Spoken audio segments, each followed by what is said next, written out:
Uncle Jed's Barber Shop by Margaret King Mitchell. Illustrated by James Ransom.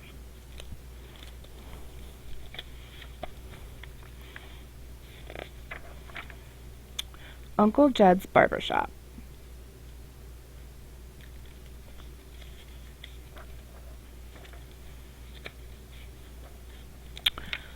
Jedediah Johnson was my granddad's brother.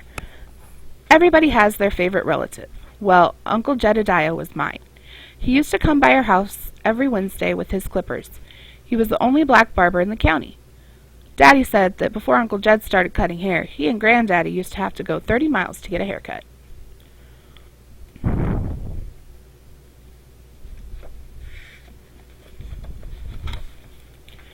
After Uncle Jed cut my daddy's hair, he lathered a short brush with soap and spread it over my daddy's face and shaved him. Then he started over on my granddaddy. I always asked Uncle Jed to cut my hair, but Mama wouldn't let him, so he would run the clippers on the back of my neck and just pretend to cut my hair. He even spread lotion over my neck. I would smell wonderful all day.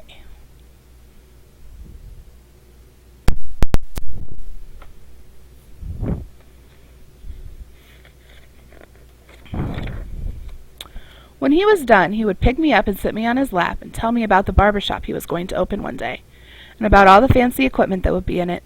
The sinks would be so shiny they sparkled, the floors so clean you could see yourself. He was going to have 4 barber chairs.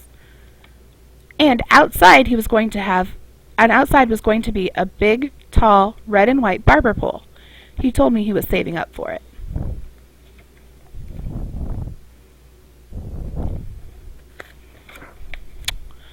He had been saying the same things for years. Nobody believed him. People didn't have dreams like that in those days. We lived in the South, and most people were poor. My daddy owned a few acres of land, and so did a few others. But most people were sharecroppers. That meant they lived in a shack and worked somebody else's land in exchange for a share of the crop.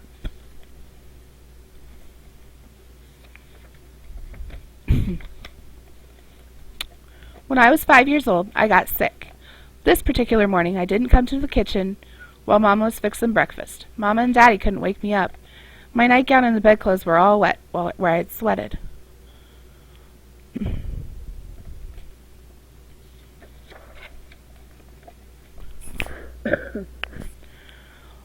Mama wrapped me in a blanket while Daddy went outside and hitched the horse to the wagon. We had to travel about 20 miles into town to the hospital. It was midday when we got there. We had to go to the colored waiting room. In those days, they kept blacks and whites separate. There were separate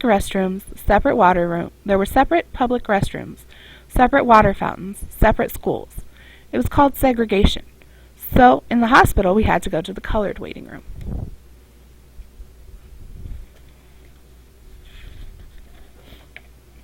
Even though I was unconscious, the doctors wouldn't look at me until they had finished with all the white patients.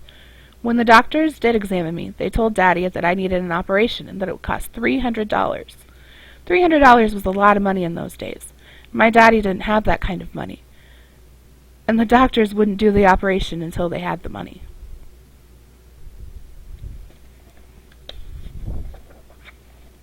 My mama bundled me back up in the blanket, and they took me home. Mama held me in her arms all night. She kept me alive until Daddy found Uncle Jed. He found him early the next morning in the next county on his way to cut somebody's hair. Daddy told him about me. Uncle Jed leaned on his bent cane and stared straight ahead. He told Daddy that money didn't matter. He couldn't let anything happen to his Sarah Jean.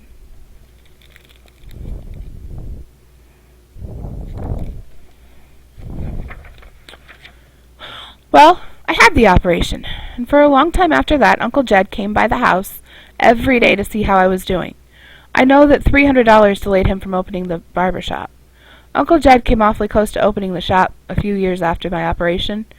He saved enough money to buy the land and build the building, but he still needed money for the equipment.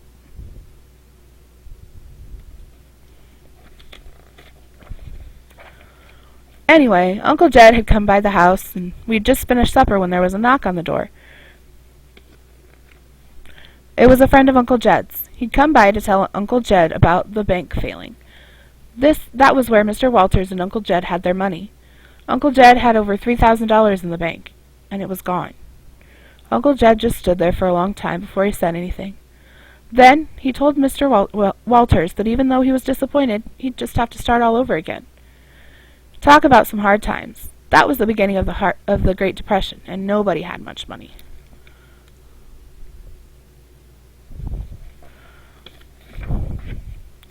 But Uncle Jed kept going around to his customers cutting their hair, even though they couldn't pay him. His customers shared with him whatever they had, a hot meal, fresh eggs, vegetables from the garden, and when they were able to pay again, they did. And Uncle Jed started saving all over again.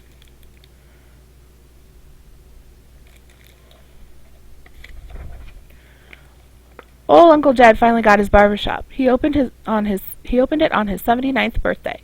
It had everything, just like he said it would. Big comfortable chairs, 4 cutting stations, you name it. The floors were so clean they sparkled.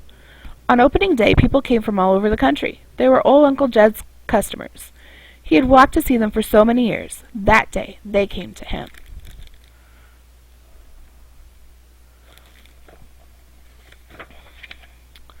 I believe he cut hair all night and all the next day and the next night and the day after that.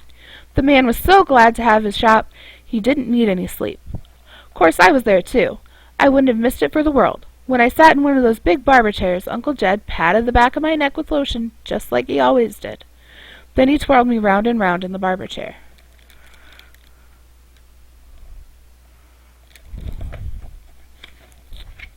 Uncle Jed died not long after that, and I think he died a happy man. You see, he made his dream come true even when nobody else believed in it. He taught me to dream too.